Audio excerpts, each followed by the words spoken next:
مفورا قلمفر در قروتو عجایب مزه داره ترکنین قروتو مفورا قلمفر در قروتو عجایب مزه داره اگه موستی سان فرانسیسکو رادوی گوش شد مجمع تماشا که موستا مقصد قروتوی تای موستی سان فرانسیسکو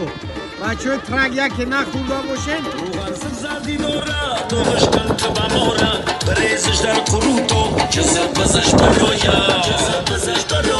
روغن زردی داره دوغش کن که بماره بریزش در قروتو جزل بزش برایا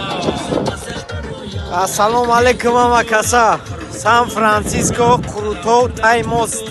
тамом се калима ответ на любой вопрос дай на него дам